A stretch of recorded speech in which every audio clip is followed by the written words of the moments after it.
വയറിലും ശരീരത്തിലും ഉണ്ടാകുന്ന പോലെ തന്നെ നമ്മുടെ ബ്രസ്റ്റിലും ചേഞ്ചസ് ഉണ്ടാവും.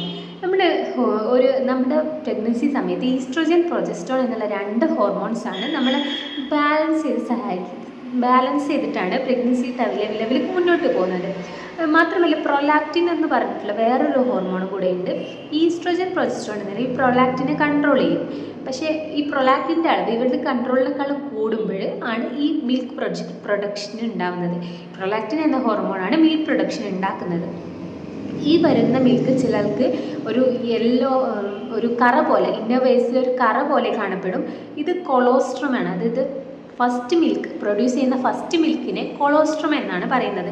ഇത് ലിക്വിഡ് ഗോൾഡ് അല്ലെങ്കിൽ marvellous nutrition to our newborn എന്നൊക്കെയാണ് പറയുന്നത്. കാരണം ഇത് ഭയങ്കര ന്യൂട്രീഷൻസ് അടങ്ങിയിട്ടുണ്ട്. ഫാറ്റ്സ്, കാർബോഹൈഡ്രേറ്റ്സ്, കുഞ്ഞിന് വളരാൻ വേണ്ടി എല്ലാ ഘടകവും ഇതിലുണ്ട്. മാത്രമല്ല കുഞ്ഞിന് ഇമ്മ്യൂണിറ്റി കൂട്ടാൻ വേണ്ടി സഹായിക്കുന്ന നിറയെ ആൻറ്റിബോഡീസ്, നിറയെ പ്രതിരോധിക്കാനായിട്ട് ഹെൽപ്പ് ചെയ്യുന്ന നിറയെ ഫാക്ടേഴ്സ് ഇതിൽ അടങ്ങിയിട്ടുണ്ട്. ഇതാണ് ഈ ലീക്കായിട്ട് പോകുന്നത്. അത് ഒരു യെല്ലോ ക്രീമി തിക്ക് ടെക്സ്ചറാണിത്. അതുകൊണ്ടാണ് ഇതൊരു കറ പോലെ കാണപ്പെടുന്നത്. ചിലർക്കത് ഇന്നർ വേസ് നനയ്ക്കാൻ മാത്രം ഉണ്ടാവുകയും അത് മാറ്റേണ്ട അവസ്ഥ വരെ വരുന്നുണ്ട്. ചിലർക്ക് ഇത് ഉണ്ടാവാണ്ടിരിക്കുകയും ചെയ്യുന്നുണ്ട്. ഇതൊരു ട്രീറ്റ്മെൻറ്റ് ആവശ്യമുള്ളൊരു കണ്ടീഷനല്ല, ഇത് നോർമലായിട്ടുള്ളൊരു കണ്ടീഷനാണ്. ഇത് പേടിക്കാനോ അല്ലെങ്കിൽ എന്തെങ്കിലും മരുന്നെടുക്കാനോ ഒന്നും നിൽക്കേണ്ട. അഥവാ നിങ്ങൾക്ക് സ്പോട്ട് മാത്രമാണെങ്കിൽ ഒട്ടും ടെൻഷൻ അടിക്കേണ്ട. ഇനിയിപ്പോൾ ഇന്നവേഴ്സ് നനയുന്ന പോലെ രീതിയിലുണ്ടെങ്കിൽ ബ്രസ്റ്റ് പാഡ്സ് യൂസ് ചെയ്യാം. പുറത്തെല്ലാം പോകുമ്പോൾ ബ്രസ്റ്റ് പാഡ്സ് യൂസ് ചെയ്യാം. രണ്ടാമത്തെ ഡൗട്ട് അവൾ പറഞ്ഞത്, ഇങ്ങനെ ലീക്ക് ചെയ്തിട്ട് ലാസ്റ്റ് 9 മന്ത് കഴിയുമ്പോൾ കുഞ്ഞുണ്ടായി കഴിഞ്ഞാൽ കുഞ്ഞിന് പാല് ഉണ്ടാവില്ല, ഇതെല്ലാം ലീക്കായിട്ട് പോകുമോ എന്നാണ് ചോദിച്ചത്. ഒരിക്കലുമില്ല.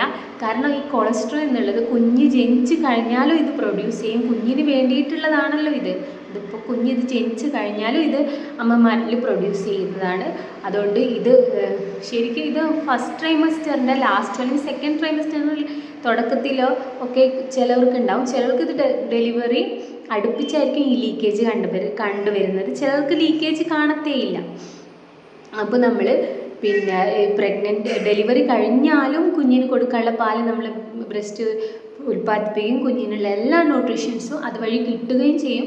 അതുകൊണ്ട് ഇതൊരു പേടിക്കേണ്ട കണ്ടീഷനല്ല. ഹോർമോണൽ ചേഞ്ചസ് ഉണ്ടാവുന്നത് കൊണ്ടുണ്ടാവുന്ന ഒരു അവസ്ഥയാണിത്. അതുകൊണ്ട് ആരും ടെൻഷൻ അടിക്കേണ്ട. ഇത് നോർമലായിട്ടുള്ള കണ്ടീഷനാണ്.